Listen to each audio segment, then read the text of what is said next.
I forgot I was on order, guys. First of all, I got to bring Pedro. Oh, Come here, Pedro. Come on. So we sit around here? Yeah. How you doing? So, for those of you, everybody knows Pedro probably watching the stream, but if you don't, this is Pedro. If you weren't at his event yesterday, he did an amazing job at his event too. We had 2 events in this town this weekend, and it's really nice to see this many people throw up or show up. So I just wanted to give Pedro the mic here and let him say a couple words because we spent a lot of time planning this. So. We did. We spent a lot of time. Shout out to my man Hannibal, Jaywalk, Sam, put it together, the website, and all the people that we brought together today, yesterday, drivers, companies, content creators in the same room that might not have never been in the same room. They were able to connect together. Kim, Zach, Bentley. So it's really great. We do these events every year. This is the 3rd event we've done together. We did a virtual one in October of 2022. So we really care about drivers, and we want people to make money and provide for their families. And that's a big thing we're going to talk about today. Thank you for having me here. This is, Denver's been amazing, so I really look forward to hearing people's perspectives and having some questions asked and answered. And yeah, I'm happy to be here. Thanks, Steve. Yeah, of course. Everybody, praise Pedro. Give it up to Pedro. Now it's time for you. So if you don't know David, David is the CEO and founder of Para, and he's going to talk a little bit about something that we've been working on for a while, the driver singular rights.org. It's kind of like something we believe in since pretty much the time we met. So, Mr. I want to say thank you to everyone for being here.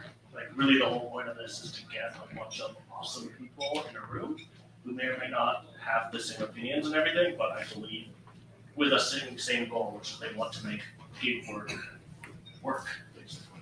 So really, I hope this is the first of a lot of these, but really the goal is to get all the right people here, and I could be excited to have everyone here. Yeah. We believe, I guess, at Para, I believe in with the driver rights movement, a couple of very basic principles. So we believe that most gig workers want to be independent contractors. But at the same time, that doesn't mean things can't be better or there are things that people are not unhappy about. So really that's, a couple of basic principles. Is I'm in charge of my work. I should have a say in the system. My time is valuable. I should use the tools I want to run my own business. And those are the sort of very basic principles that we believe that the gig platform should honor as to what it means to be an independent contractor. And I think we're super excited to talk through a lot of those today. We have different people talking on those different topics. And really, I think the other part to be here is just really support staff, right? So we have a gig worker who is representing gig workers, right? And that is not common, right? So yeah, the other point to get us all here is just to give her our love and support and propel her forward, and hopefully use what staff can do as an example for other cities, other states, and just have that as the beginning of a larger movement. So thank you. Thank you. You guys, if you don't know Zach, Zach drives fast, so check him out. Hey, good to be here. It's good to see so many awesome faces. So many of you guys I'm meeting for the first time. So many of you I've seen on the internet. So it's very, very cool to be in the same room with some of the awesome folks I've seen online. There's no right or wrong answer to this question, but by a show of hands, how many of you feel that we are actually independent contractors? That's not looking so good. I'm just waiting for that. Yeah, so I'm in the same boat. I did some research before I came out, and the definition, according to the IRS, of an independent contractor is a person who completes a job with little to no oversight by the person assigning the work. So, by definition, sure, we're independent contractors, but we're independent contractors when it benefits the companies, not when it benefits us. When it comes to not paying benefits, we're independent contractors. When it comes to not reimbursing for gas, independent contractors. So, but when it comes to having all of the information that we need to make an informed decision, we're employees. And I am a firm believer that if we are going to agree to do a job, we have every right to know exactly what that's going to pay and where we're going to end up. And so frequently, that's with health purpose. So never let a company dictate your safety or your bottom line. So if there is a tool that you guys use it properly. Give yourself the advantage that they do not give us. And keep making your money. Be safe. Exactly what he said. And by the way, good friend of ours too. We got Kim coming up here. She's going to talk about deactivations and what's going on here. So Kim, come on up. Okay. Hey everyone, those of you who don't know me, I am Kim on YouTube, known as Kim's Side Money Plan. Through working with YouTube, no, I've never been deactivated, knock on wood, from any of these platforms, but I do have a voice, and when you get drivers who get deactivated, what's the one thing that they do is they come to content creators because they want you to understand what they're going through. And usually for me, my heart just bleeds because someone just lost their income. And I think that's the biggest part of wrongful deactivations is when you feel helpless because you don't have your income anymore and you have absolutely no clue why you got deactivated. And you just get that email saying you've been deactivated. And usually it comes under false pretenses of fraudulent or something to that. And when you go to fill it out, the form for these deactivations, you're like, I don't even know what to put down because I don't even know why I'm deactivated. And then you go through support and it's scripted and you're like, I just want a human being telling me what I did because I want to fill out this form right. And it never happens that way. And I think there has to be a balance. Yes, some deactivations are legit and they should stand, but this is really for a lot of the drivers out there who go out every single day and get that email. And we all have friends here in the YouTube community, and we all have a friend who recently did 21,000 deliveries and got deactivated and had no idea why. And that's just concerning because for me, I just reached 10,000 deliveries. So should I be concerned that I should be deactivated next? And you never know when it's coming. So, I think you're going to hear a lot today about transparency. And these companies aren't very transparent with their drivers. And this is just another form of them not being transparent with why you're being deactivated. So I think going forward, with people stepping in, there has to be that balance. And I think transparency, it has a lot to do with it. So that way drivers really know. And, it's a blessing to be an independent contractor. I can be a present parent. I can have the flexibility, and that's why I do what I do. So, that's the blessing of being what we do. But the curse is also knowing that these companies sometimes take advantage of that and that they can really do whatever they want to do with the disguise of independent contractorship. So with one voice, several voices, hopefully 1,000 voices, we can all make a change for the better. And hopefully that starts here today. And thank you guys all for being here and being a part of this amazing event.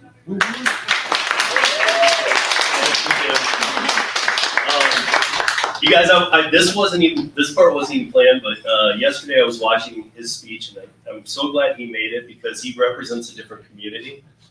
His channel is Delivery TV. I want to bring Louis up and let him say a few words.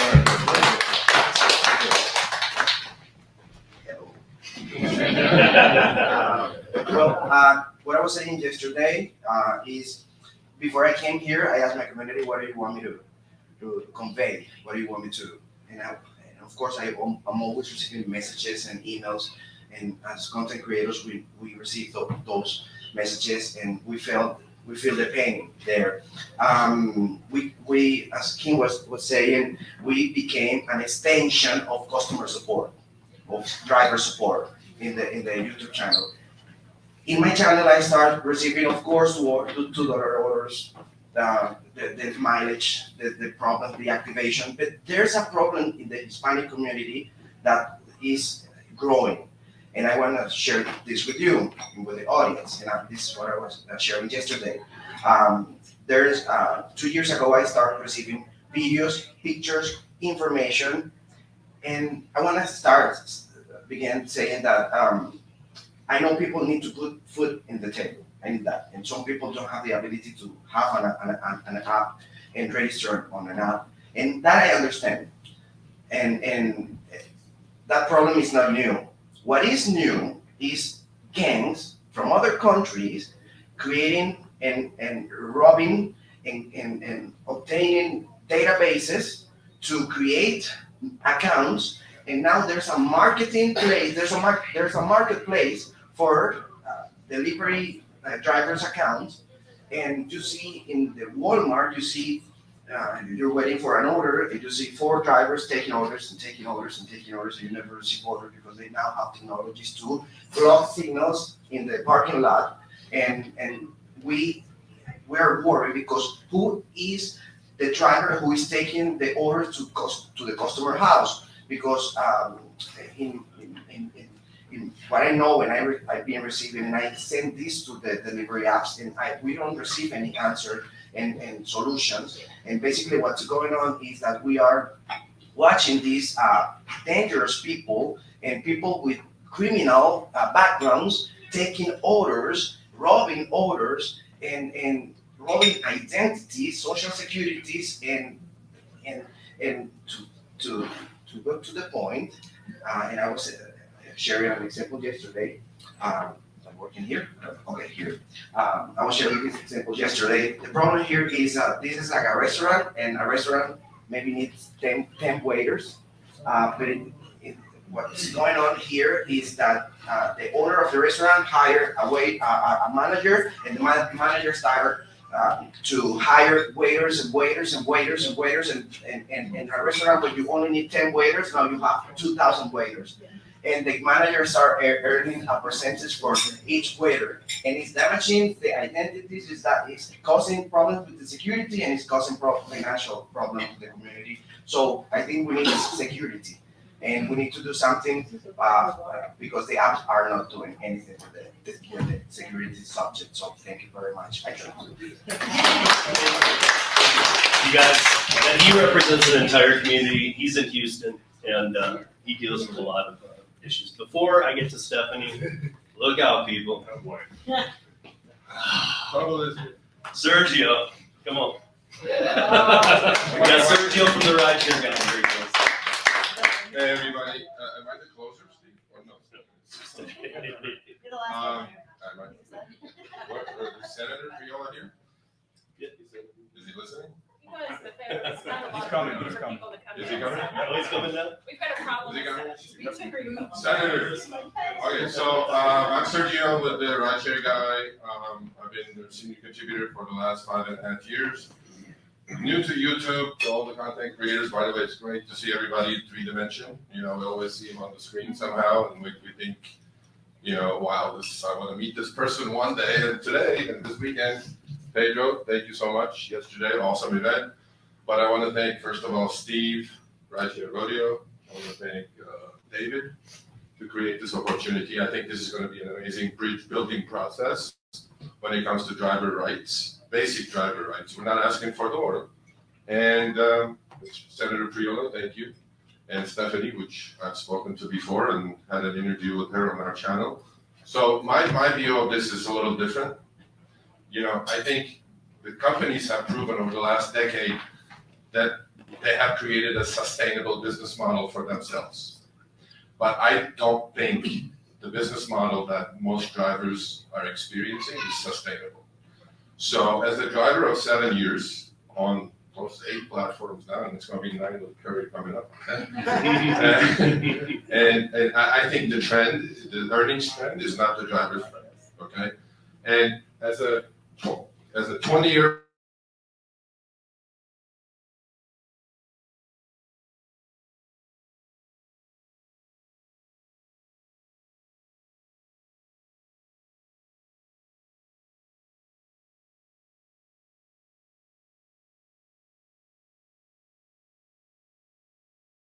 do what we have to do to be profitable because we're all small businesses. Now, I'm thinking more like if they're sustainable and turning profitable now after a decade, which they are, we just announced that they turned profitable, first time in their history.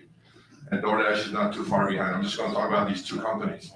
You know, they're the two big, gorillas in the room. So if Uber is going to be profitable, I think they could share now some of the wealth with the drivers as far as the earnings trend is concerned. And as far as all the other things Kim talked about, not just the activations, that has to end. We cannot keep getting fired by AI bots. It's just there's no excuse for that.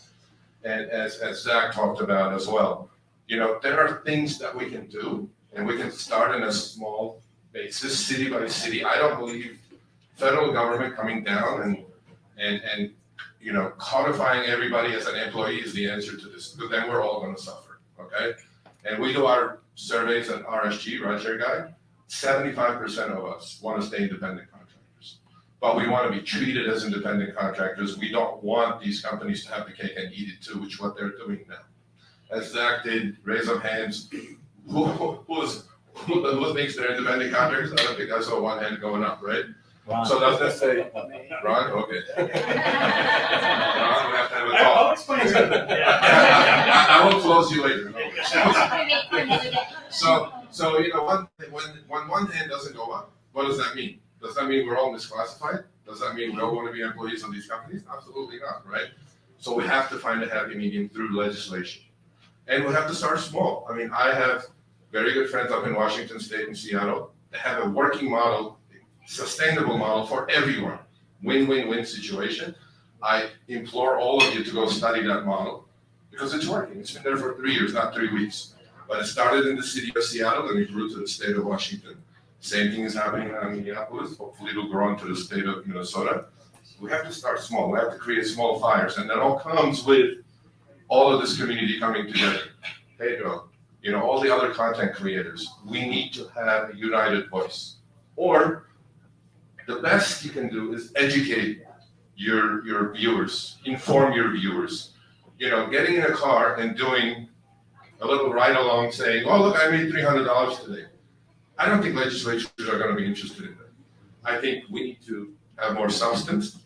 We need to create leaderships in each small town and city and go on from there. And I think this is a doable project.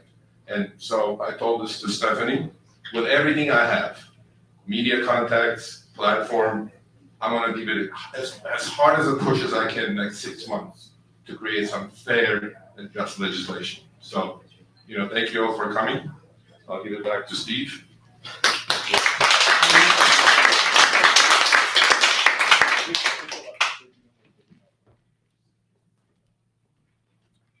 I think Sergio should do that. Yeah, Sergio, what did you, Hey, what why happened in don't you- California? Yeah, what What did you you want do to in talk about California? what you did for the work? Or we want to wait a little bit? See if that's it. Okay, good enough. So obviously, you guys, I think we're upset. It's her turn. But I think we teed it up for her pretty nice, did we not? Okay, so I would love for Stephanie to come up and explain her legislation and why she did it and anything you want to say about it, please. All right, well, where do you want me? Well, I'm still trying to figure out what the hybrid model is here. I want to face the people that are in the room and also give a little bit of, visibility to the folks watching at home. Hi, I'm Steph Vigil. I represent Central Colorado Springs in the People's House.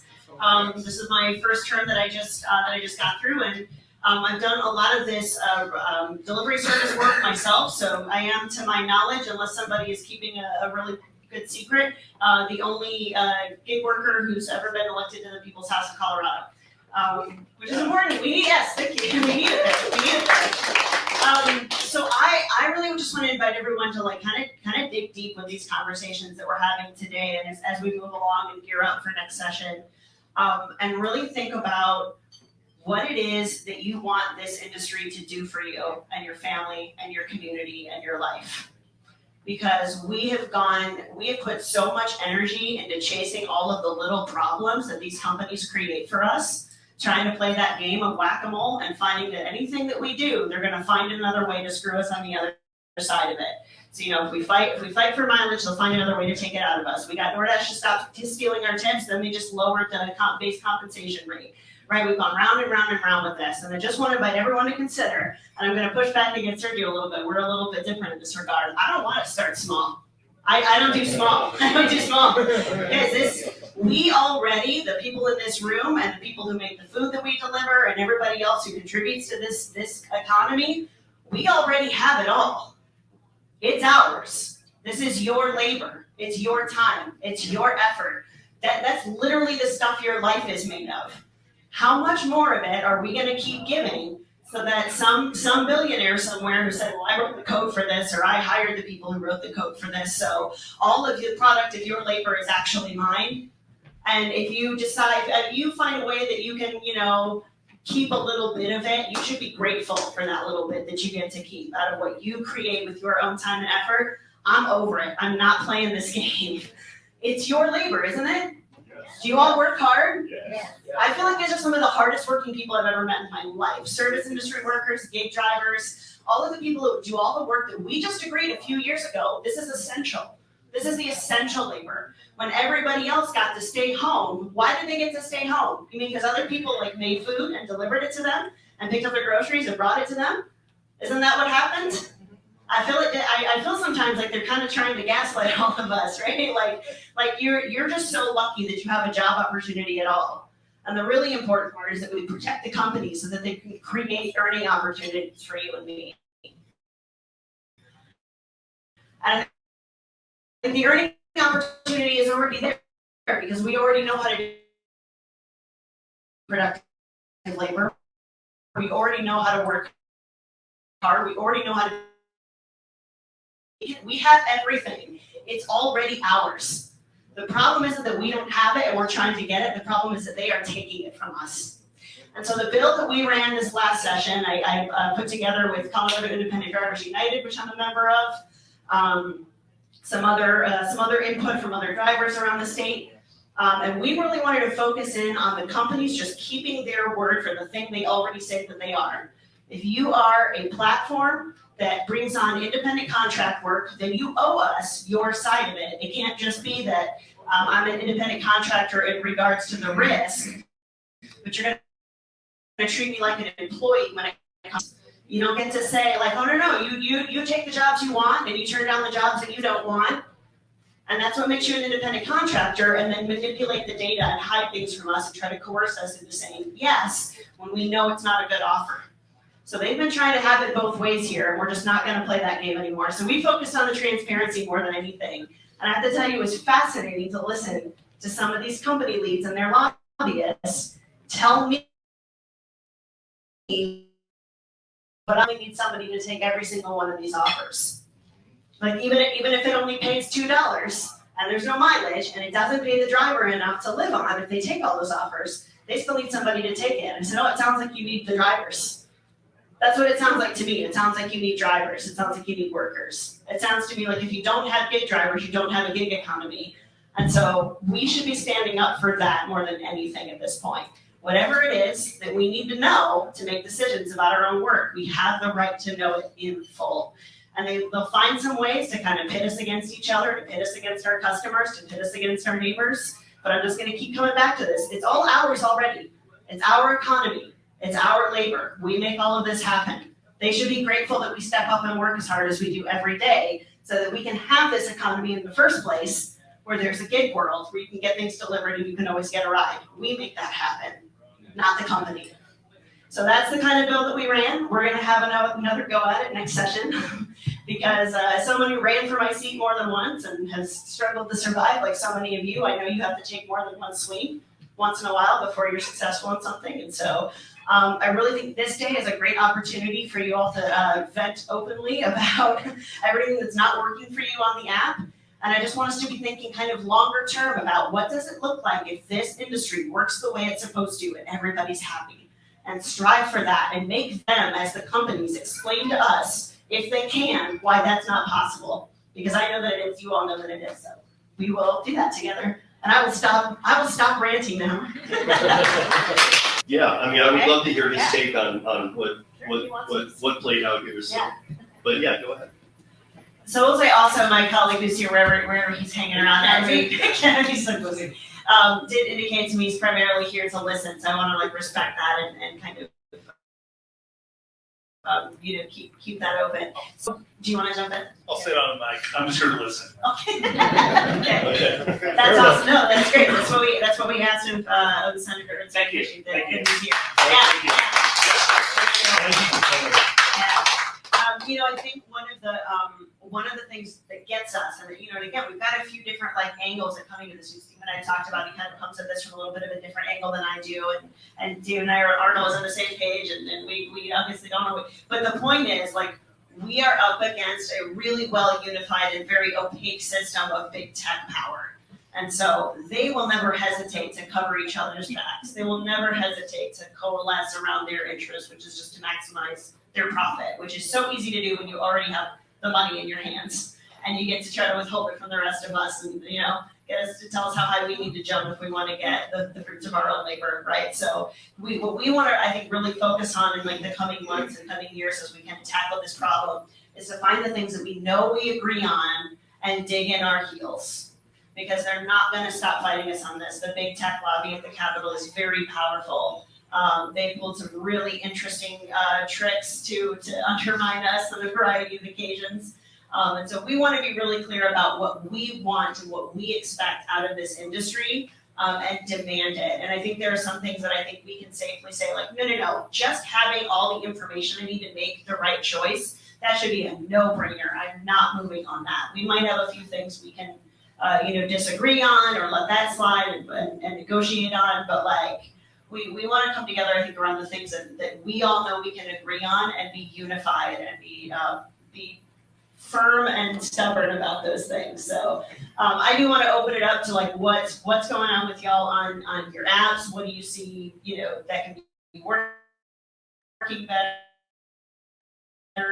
What do you First one is from Thomas. He wants to know, what can drivers do to help stay independent? Can you repeat the question on the mic, maybe? He said he wants to know what drivers can do to stay independent. Well, I think it's advocating for this, right? I mean, if the alternative becomes that, if they want to treat us like employees sometimes, but treat us like independent contractors on others, there's a point at which they're going to try to solidify a law one way or the other. We don't want the company to do it their way. We want to do it our way, right? I think there's also an equal risk where they solidify independent contractor status, but in a way that's very beneficial to them, and that's going to be a problem for us as well. So we really want to stay in the fight about getting those transparency measures, getting due process for deactivations, and making sure that the companies have a responsibility to the public. Right, that's why like the Public Utilities Commission in Colorado is the entity that manages our TNCs, our transportation network companies. And the reason for that is because they've largely taken the place of taxi cab companies, right? Like we recognize that's not entirely an independent thing. It's part of the broader public transportation scheme of things. So we really want to focus on that and make sure that when you have the opportunity to contact your local elected officials, wherever you are, that you make sure that they're protecting your rights as a driver. There's no question that somebody really well paid to look out for big tech is going to be whispering in their ear on the other side. So you got to stand up for your own wants. The second question is from Butsada. Do you think it is possible to pass a state bill with transparency behind it without attaching any money to it? Without attaching any money to it. I mean, so certainly like ours from this session did. We didn't really lock in any like per mile or per minute or anything like that kind of requirements. We, to a certain extent, we're kind of calling their bluff, right? Because they've said all this time, like, well, we have to keep you away. That's what everybody said they wanted was flexibility. So we can't give you the kind of rights that employees get. And we're like, okay, well, if you're not going to do that, then you owe us the transparency, like plain and simple. And then it became, well, we can't really tell everybody everything because then too many people will say no. Yeah, no kidding. The right to say no is what makes you independent, right? If you have to say yes, then you're on the clock, somebody else's clock. But if you're on your own clock, you have the right to say no. So I think actually keeping the dollar amounts out of it like kind of is the safest bet, right? If this is the way that they're going to operate, then this is what they owe us. And if they want to have a different business model, that's up to them. That's not a government thing from my perspective. From my perspective, the government thing is whatever kind of business you are, you have to do it in a way that protects workers and consumers. I think what he's getting at is without any money backers behind the Like, bill, without taxes. without taxes, things like Anything that, without like pushing just it that way. to get this. Oh, goodness. I mean, so the only additional cost that came up in our bill, and this was only because we ran into a funding issue where the Department of Labor's side of it was gonna be the deactivation review. That's what we were still kind of gunning for, is to get the Colorado Department of Labor and Statistics has the ability to review deactivations and decide what's just and not just. They can do that. They're already set up for that. That's an essential public service that Coloradans offer to our citizens. Like, we can do that for gig drivers. They didn't want to pay for it with a certain fund that we had, so we were going to attach just like a 2 cent per ride fee to cover it, so that everybody would know they have the right to a review. And that was the only thing that was gonna cost anything under this bill. And whenever we bring it back, it would be similar. Yeah, one last question from Bud Soto again. Do you think it is possible to get a fair deactivation bill approved? Yeah, no, I absolutely think so. And again, I'll say that I think, from my perspective, and I know other states might have kind of different ways of approaching this, but we have a pretty reliable system already within the Department of Labor. This is what they do. If you get unjustly fired from your job and you're an employee, if you have wages withheld from you illegally, if anything like that happens with anybody you do business with, that's what they're there for, regardless of whether you're hired or a contractor. So this to me is that instead of creating a whole new entity, like, work with what we've got. It's a good public service. It should work for us as well as anybody else who works for a living. To me, this goes back to sort of like what I worked at. Yeah. It goes back to like the companies want to gain the benefit of what it means to be an independent contractor without holding up their end of the bargain, right? So, not a secret to a lot of people. I worked at Uber at points in my life, right? So I worked at Uber operations. I launched Uber in Las Vegas. I was a logistics manager who set it up. I involved lobbying state officials, set up the deals with casinos. So I've been in the belly of the beast, right? Like, I've run the beast to some extent. And what happened with deactivations, right? I think what I really wanted to highlight is what we always said is like, look, we cannot give you a reason to why you are deactivated, because as an independent contractor, we can't give you the reason that you're deactivated, which is frankly just bullshit, right? But where it comes back to, I think, is really that, hey, we're going to use this IC thing when it benefits us, so that we don't need to owe you anything, but only at our own convenience, really, right? And I think that's sort of just the part that frankly annoys me, right? Is the using of it at your convenience there. So, yeah. I think, talking about background checks, I think it'd be helpful if the passengers had background checks. They can make up names, they can use gift cards, they can have a friend, and if they get deactivated, they could just make up another name. There's no verification. So, drivers need to be kept safe. It's not just about passengers being safe, because there's been a lot of drivers that have been hurt or killed, and there's nothing to prevent that right now. There needs to be some level of security. Yep. I fully agree with you, and that should get a clap, you guys. I fully agree with you, but I think all of us know they're not going to do that, because that's just bad business for them. Well, let's be honest, they're never going to do that. But honestly, they're never going to spend a dime. They're not going to do anything that rocks the boat of getting rid of even the worst customer, because to them that's just money. They don't care. And I'm going to be honest. They don't care about our safety. That's very apparent. They don't care about our safety. They don't care about our safety when something happens to us. When the most extreme situations happen to something, they don't care.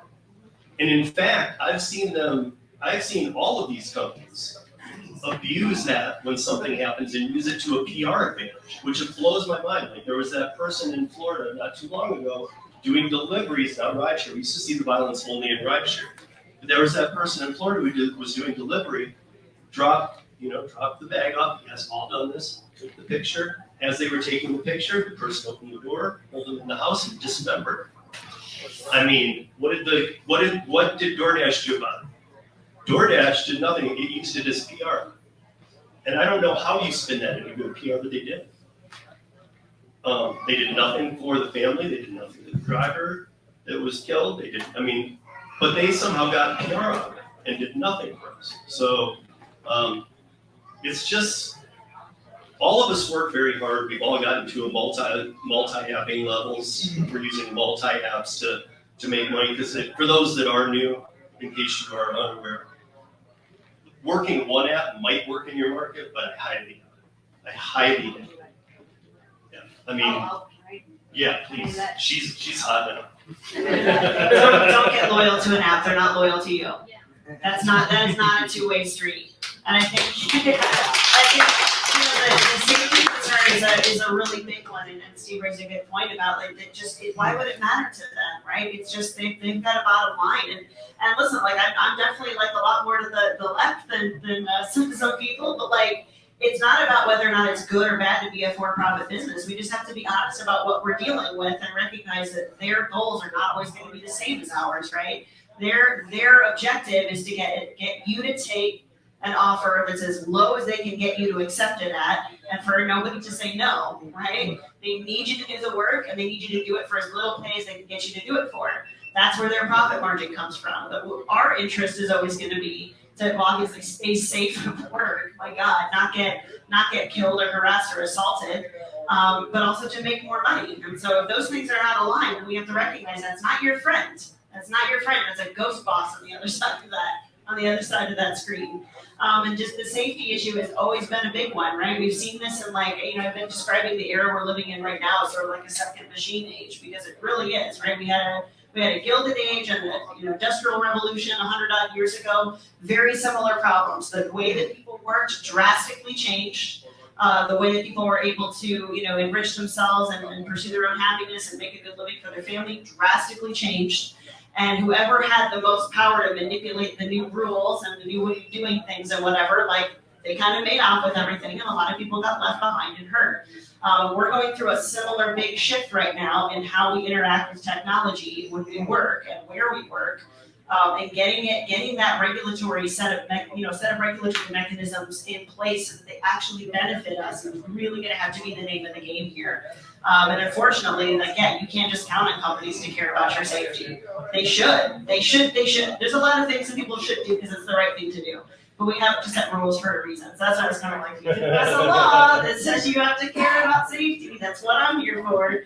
So yes, thank you for that. And I should shut up for a minute and let somebody else. We have another room in here too for everybody watching. This other room has got people in it as well. You can just only fit so many in here. But I'm going to pick out some other people too. I'm going to walk right up to Kurt. And I'm going to ask her a question. If you could have one thing changed in your game life, from the apps, whatever you want. Stability. Because we're feeding off algorithms that they're throwing at us. You should be making this much per hour. You should be making this much per hour. It's different in every market. We really don't know what we're going to make. Some days are decent. And other days you're like, man, light bills due tomorrow. We need stability in our lives. I work 40 hours plus at my W-2. Get off work at 7 in the morning, go out and bang on orders. That's what I do. Why? I can't leave my W-2. There's no stability if I leave that. I don't know if all my bills are going to get paid. I don't know if I'll have extra money to eat or, go see Red up in Philly. I won't have money to enjoy life. So I have to keep the W-2 so I have decent benefits, so I have that money to pay my bills. My gig work, that's my time with my family. That's my fun time, but the money, it has to get better for us. There are people out there that want to spend time with their kids at home, that don't want to pay extra for daycare. Husband and wife team doing rideshare. They have a family that they have to be home for. We need the stability now so that we don't have to worry about bills. That's what we need. That's why we need this transparency.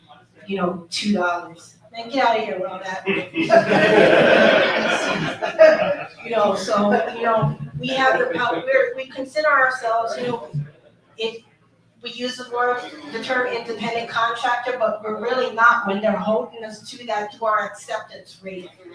You wanna be top dasher, you have to take the Popeyes. I'm not taking the Popeyes, man. Tony, you take the Popeyes. Okay? So, yeah. Thanks, and You know, you're delivering to an area that's not safe to even be delivered. Yeah. And then if you don't take that order, now you're in something. When I started out, all of us, when we started out, we didn't know better, man. We were taking the Popeyes, because we felt like it was an obligation. We signed up, $2, I guess that guy was sick, I don't know, we didn't know any better. Now, I have to drive 45 minutes away from my house to a better market in order to make decent money, because by my house, it's all fast food. You ain't making money off fast food. So you have to pivot and adjust in order to, really make that money. DoorDash and Uber Eats and, all the platforms, even Rideshare, they really have to work on helping us out. Man, it's not about the customers, man. Without us, we wouldn't have no dang customers. So, that's what I hope for with all this legislation going on, with all this help that you guys are giving to us. In the end, I hope it really is gonna get better for us. Well, because we've only seen it get worse, and I heard Cody saying something, so I'm giving him mine too, because I know you have things to say always. Alright, what I got here is if, like these companies with, they're introducing, like, use just DoorDash, they're introducing these new programs, this climate driver, all this. So now you have to have this they're starting with that now, where you have to have the 70% acceptance rate and have over 100 deliveries in the previous 30 days to even get the ability to do catering orders. So they're taking away from drivers that don't want to take the junk orders. And then I'm in a market where I'm from, that there is areas that are very dangerous. The crime rate is higher than anywhere else in the country. And I'm being told I have to go there to take these orders there when I have a family and stuff that I'd like to go home to. I don't want to, and I don't think people should be forced to have to do something if we're supposed to be independent contractors. That's the part that really messes with me, is because if we're going to be an independent contractor, why am I being told I have to do something and to maintain a rating? And then another thing on it too is, if I have a show up at a restaurant or something and an order's not ready, they always take the side of the restaurant. There's only so many times a restaurant, we get violations for messing up. I believe it should go equally to customers and restaurants. Also, they should get violations too. They should be obligated. If we're going to be obligated to something, everyone should be obligated to it. I think that after that, maybe you have a couple things? Oh, here we go. So then step 2, I'm taking. Really bad at public speaking, I'm really nervous, so please bear with me. Something I gotta push back against, in terms of pay. And it has to do, to your point, Craig, about stability and predictability of how much you are going to make for a particular job. Because if we know, I mainly do rideshare, so I'm kind of speaking more to the rideshare element. If we know what we're going to make, market conditions aside, if we know what we're going to make per mile, per minute, like we used to, then no algorithm can price rides differently for different people. And algorithmic wage discrimination wouldn't be a thing at all if we knew exactly what we were going to make per mile, per minute, like in Washington, like Minnesota. I know every market is different. But with inflation, costs going up, us not being able to make ends meet as much as we used to, in my market, we get paid 70 cents a mile, 20 cents a minute. That rate has been the same for the last 6 years. Costs are going up. So I guess my question to you is, do you feel like not, pushing for minimum pay or predictable pay is just something that we just have a lesser chance of achieving? And if it's really something that we want to fight for in our own markets, like how would you suggest we kind of move? Should we try to get transparency first, then negotiate pay, or what would you recommend if just the transparency isn't enough? And thank you for that, because I will say, like, all different ways of tackling this are still on the table, right? Like, it's early, there's a lot of different ways we could go after this. The session starts January. And I'll just flag for y'all that I hope you are watching for the session to start. Get out my newsletter. Somewhere I have a sign-up sheet, and I meant to put it out, and I didn't. My name is back here. I'll just get it out. Keep up with my office, because whenever we have like opportunities coming up for people to testify in committee, to come lobby your legislative members, I hope y'all will come and do that, because as I said, the big tech lobby, they have no shortage of presence in that building, and those people get paid a lot of money to show up and say that they know what's good for all of us. So if you're not there, they are. That's all they hear. So what's your name? I'm sorry. So I missed it. No, that you just she's great. Great. I like that. That's great. You like really, I think, really got to the heart of the issue here about the lack of stability and the loss of your time, and not having the opportunity to go home and be with your family at night, or have friends, or hobbies, or sleep at night. Like I said at the top of this, like, this is the stuff, your labor is the stuff your life is made of. This is your energy, your time, and your everything that is you and makes you you. How much more of it do you need to give away to somebody else just so you can keep paying your bills? At a certain point, you're just working for it, right? And I think you should be able to live to work. That's kind of what most people are after. It's not that we don't want to work and that we don't work hard. And so we want it to serve our needs, and then you should be able to put down your tools and rest for the evening, right? And we've been over this fight with in other, right? Like, previous generations of working people had to do this. They fought like hell for a 40-hour work week. They fought like hell for minimum wages. They fought like hell to end child labor and give us worker protections. And if we have to do it all over again, it's a fair fight. You shouldn't have to like work all day and then all night and leave your kids behind, because they only get to be young once and then they're grown, right? So I think you really hit the heart of it there. I think that stability is really important to people. I think you make a good point with the wages issue, with the predictability of income, and I think anything that we need to do should still be on the table, as long as we can pass it and make it work. So let's jump in about that. I think one of the really popular things for people to say out there right now about AI is like, oh, it's coming for your jobs and it's going to replace you, and it's in some cases that's very true. And there's always this like, when do the robots come and take our jobs and then wage war against us, right? Like, we've all seen Battlestar Galactica 20 times, or maybe that's just me.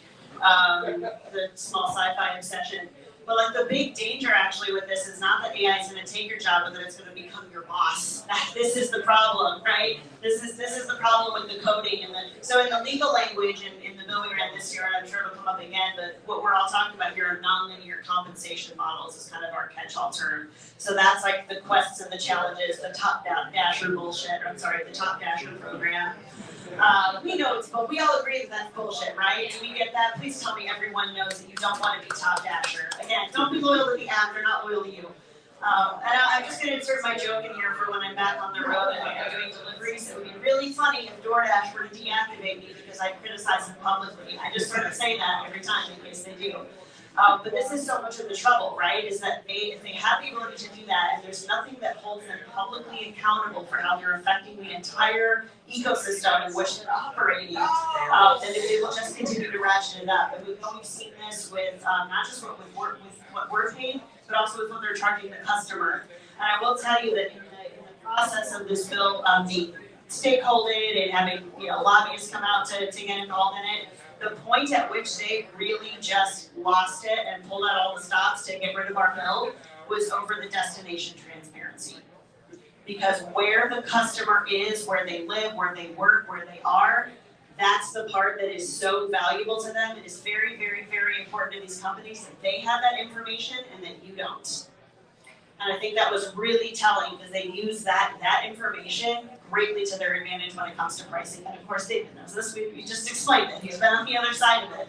So I think you touched on something really big there about the unpredictability of it all. Where are they coming up with this stuff? And why is somebody being offered an incentive package today, but not next week? And the person next to you is, well, they've got a read on you. And they know what that formula is, and they don't want to share it with you for a reason. So So just to kind of jump in with the quest challenges on Lyft.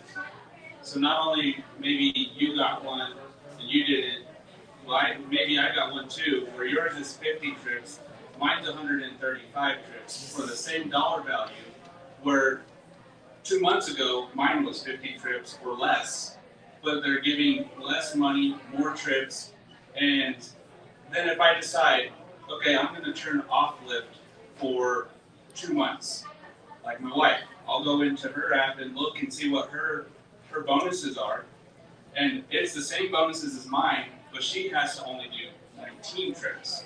So then they reel her back in, and then incrementally move those trips up and up and up.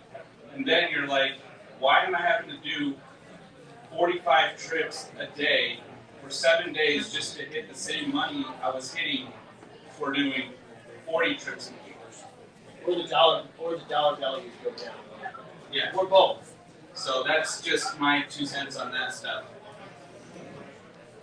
I figured I'd jump in here and explain my reasoning when I raised my hand about why do I call myself an independent contractor?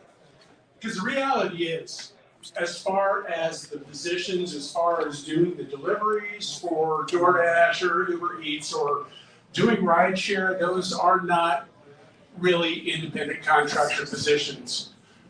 Let's be honest about that. The fact of the matter is, we talked about background checks, right?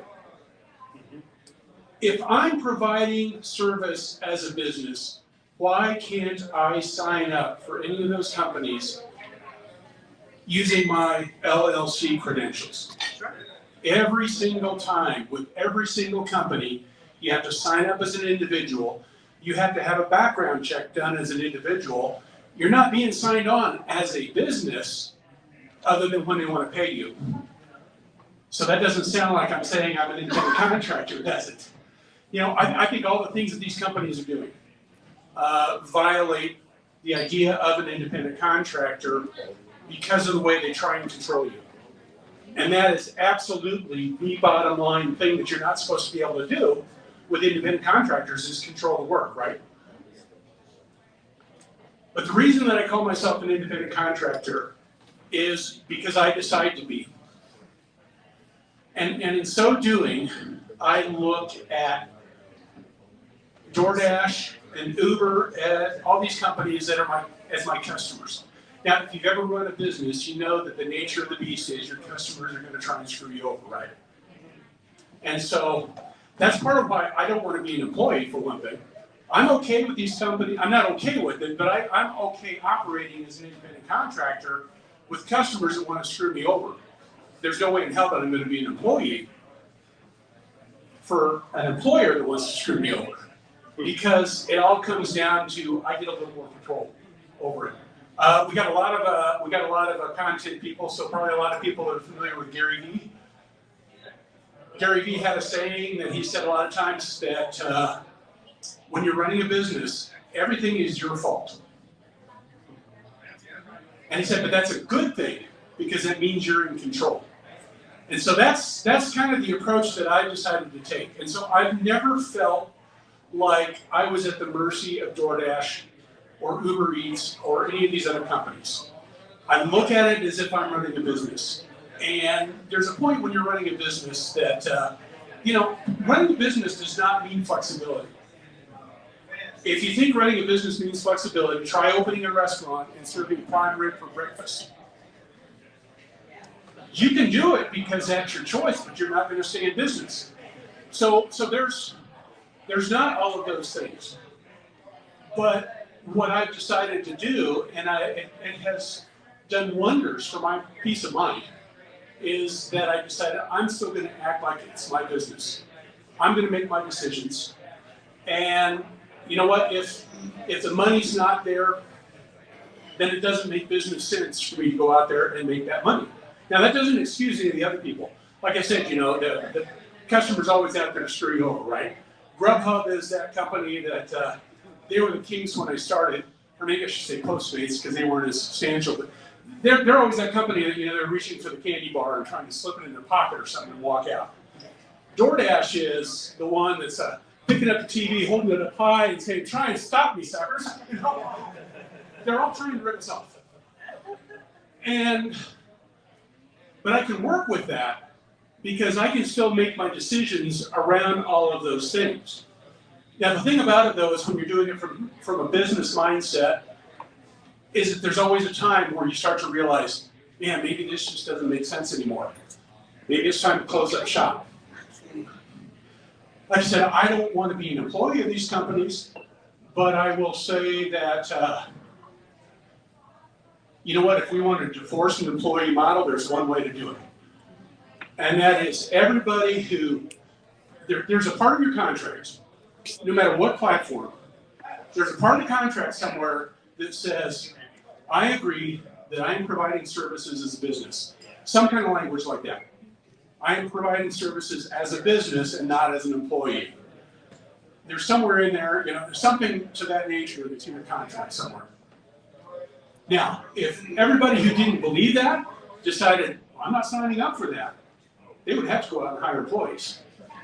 And if everybody who just said, okay, I'm not doing this under this because it just doesn't make sense anymore, if they kind of held to their guns, eventually these companies would have to make a change. It may not be the change we want, that's the problem. You know, because like I said, I don't ever want to work for one of these companies. If they go employee model, I'm going. But, you know, I think there's two things going on here. The first one is, what can we do as a group of contractors about all these ways? And I don't think forcing people to be employees is the answer, but I do think that we can seek out ways to force them to honor the independent contractor relationship. How come that's never part of the discussion? Policing the oversteps, policing the extra control. You know, is there some way that we can do something with that? Does it mean going through the Federal Trade Commission, who has said that they're planning on cracking down? I don't know, you know, but that's where I would rather see things go, is something like that. But there's that part, what can we do? But then I think there's the other part that just says, what do we do for ourselves when they're trying to rip us off? And that's where I guess I would really encourage you to at least approach it from that kind of a business perspective and say, okay, I'm in control, I'm the boss, I get to make my own decisions, I'm not going to fall for their algorithms or any of that stuff. I'm going to make my own decisions, and unfortunately, if it's not enough at some point, it's time for me to close up shop and go somewhere else. And I don't know how close that time is coming, because I never used to have to wait 20 minutes at a time between orders. You know, so they're playing their games. And at some point, it's not going to make sense anymore. I'm okay to move on, but I think that's the reality that we have to understand as independent contractors, is that we are doing this as a business. It might not feel like it, and I know they really don't think that you're a business owner because of the way they treat us. But in the end, it's not about what they do. It's about what we do. We can only control the things. Yeah, it's not about what they do. It's about what we do. 7 Habits of a Highly Effective Person basically says you can only control or only focus on the things that you can control. We can't control Uber, we can't control DoorDash, but we can control ourselves. We can take an attitude that says, I'm going to take control of whatever it is, and I'm not going to let them control me. And I think the more that we do that, the less likely we are to be, what's the word that I'm looking for? Taken advantage of. That's my thought anyway. Yeah.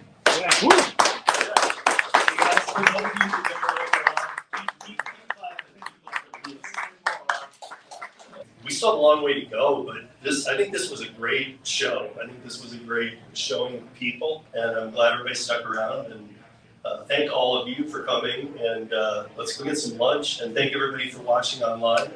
And please share this out. Everybody that's here that's a content creator, please, we're going to do a meet and greet for like the next hour and a half. We'll be here having some drinks, having some food, having some fun.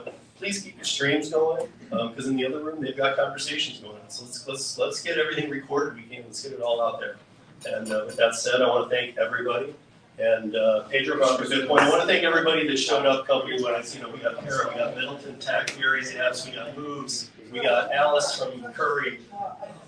These companies, if you notice, they're not the ones that we're complaining about. We invited ones that actually treat us good. You know, and that's, I mean, we'll get to a point where maybe we can invite the other ones, but they're not welcome here right now. So until they are, we're gonna call it. So, yep. So thank you, everybody.